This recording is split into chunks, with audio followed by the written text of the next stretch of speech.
কেন তুমি সিঙ্গেল? ব্যাপারটা একটু চিন্তা করো তো। তুমি সিঙ্গেল থাকার বড় একটা রিজন হচ্ছে কি জানো? একজনের প্রতি একইভাবে লেগে থাকা, একজনকে খুবই বেশি পেডিস্টালাইজ করা। হয়তো বা একজন তোমার পছন্দ হয়েছে, পেছনে তুমি বছরের পর বছর পড়ে রয়েছো, মাসের পর মাস তার উপর তুমি ইনভেস্ট করছো, আবার তাকে না পেয়ে একটা সময় তুমি হতাশ, নিজের হাত কাটছো, তাকে নিয়ে আবল তাবল পাগলামি করছো, তার জন্য তোমার জীবনটা দিতে তুমি দ্বিধা করো না। এসব কারণে তুমি সিঙ্গেল। কারণ দেখো, তুমি চিন্তা করো, তোমার হাতে যদি অনেক বেশি অপশনস থাকে, তুমি যদি যে কোনো কারোর সাথে কথা বলে যদি রিলেশনশিপ বিল্ড আপ করতে পারো, তোমার কিন্তু অনেক অপশন বেড়ে যায়। আর যখন তোমার অপশন বেড়ে যাবে, তখন অনেক মেয়ে তোমার প্রতি অ্যাট্রাক্ট হবে। কারণ মেয়েরা সেসব ছেলেকে পছন্দ করে যাদের হাতে অপশন আছে অলরেডি, যে অলরেডি নিজের একটা ভালো বেস তৈরি করেছে, যে কারোর সাথে সে সম্পর্ক বিল্ড আপ করতে পারে। বাট তুমি যদি একজনের প্রতি খুব বেশি অ্যাডিক্টেড থাকো, তোমার সব ইনভেস্টমেন্ট যদি একজনের উপরে হয়, তুমি অবশ্যই ফেড আপ হবা, আর সেও তোমাকে পাত্তা দিবে না। এটাই সায়েন্স। সো তোমাকে অনেক বেশি অপশনস তৈরি করতে হবে,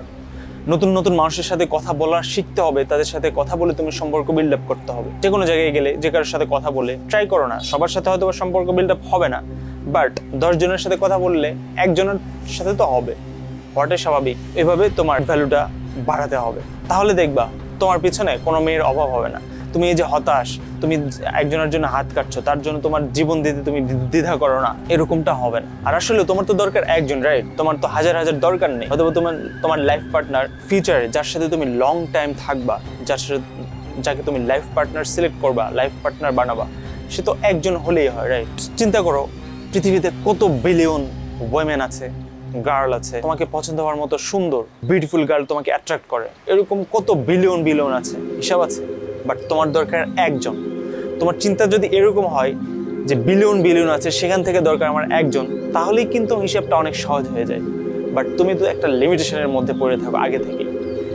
তোমার মাইন্ডে থাকে একজনই, তাকে তুমি পেডিস্টালাইজ করো, তার প্রতি তোমার সব ইনভেস্টমেন্ট থাকে, তাকে না পেলে তোমার জীবন শেষ। এই মেন্টালিটি থেকে বের হবো। আর তোমরা এই যে বলো না যে আমার এই ক্র্যাশ, সেই ক্র্যাশ, হ্যান ত্যান, এই ক্র্যাশ শব্দটা না আমার আসলে পছন্দ না। তোমার ক্র্যাশ কি? তোমার একজনের প্রতি ক্র্যাশ হয়ে আর কাউকে ভালো লাগবে না? অ্যাটলিস্ট বিয়ের আগ পর্যন্ত, তুমি একটা কমিটমেন্ট রিলেশনশিপে যাওয়ার আগ পর্যন্ত কেন তোমাকে একজনের প্রতি খুবই বেশি অ্যাডিক্টেড থাকতে হবে? না, আমি এটা বলছি না যে তোমার বিয়ে করার আগে তোমার লট অফ অপশনস তৈরি করতে হবে যাতে তোমার অনেক বেশি সেক্সুয়ালি অ্যাক্টিভ হতে পারো, অনেক সেক্স পাও, এটা না, এটার জন্য বলছি না। যার জন্য বলছি সেটা হচ্ছে তোমার মার্কেট ভ্যালু বাড়ানো, তোমার ভ্যালুটা বাড়ানো, তোমার অপশনস বাড়ানো, যাতে করে যে কোনো মেয়ে তোমার প্রতি অ্যাট্রাক্ট হয়। একটা জিনিস মনে রাখবা, যে কারোর সাথে তুমি রিলেশনশিপ বিল্ড আপ করতে পারো, এমত অবস্থায় যে কেউ তোমার প্রতি অ্যাট্রাক্ট হবে, যে কেউ তোমার সাথে রিলেশনশিপে যেতে ইচ্ছুক হবে। তোমাকে লনলিনেসে থাকতে হবে না। তোমার যাকে ইচ্ছা তার সাথেই তাকেই তুমি তোমার লাইফ পার্টনার বানাতে পারো। সো কি শিখতে হবে? এটা কি শেখার?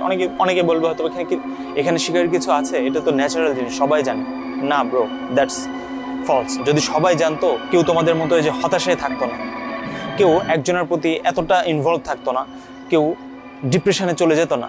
এবং কি, এটা তো বিয়ের আগের কথা বলছি, বিয়ের পরেও কোনো মেয়ে তার হাজব্যান্ডকে ছেড়ে যেত না, বিয়ে ভাঙতো না।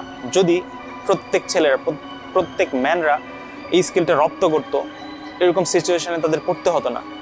বিয়ের পরে একটা মেয়ে একটা ছেলেকে ছেড়ে চলে যাচ্ছে কেন? Just because that's guy, that's man don't handle his wife. সে তার ওয়াইফকে ম্যানেজ করতে পারছে না। বা একজন গার্লফ্রেন্ড তার বয়ফ্রেন্ডকে ছেড়ে চলে যাচ্ছে, তার একটা গার্লফ্রেন্ড ব্রেকআপ করছে কেন?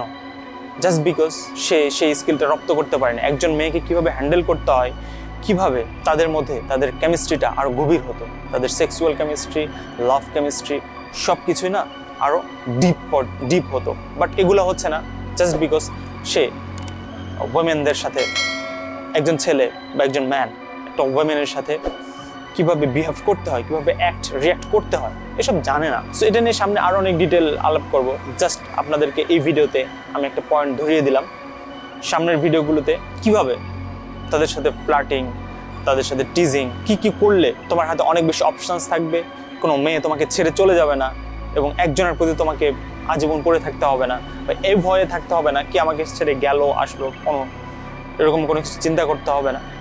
যে কেউ তোমার লাইফে, যে কাউকে তুমি অ্যাট্রাক্ট করতে পারো, যার সাথে ইচ্ছা তার সাথে রিলেশনশিপে যেতে পারো, বা একজনের সাথে তুমি কমিটমেন্ট রিলেশনশিপ বা বিয়ের পরেও একজনের সাথে তুমি তোমার লাভ লাইফটা, তোমার ম্যারেজ লাইফটা বিউটিফুল করতে পারো। সেই টেকনিকগুলো যদি তুমি জানো।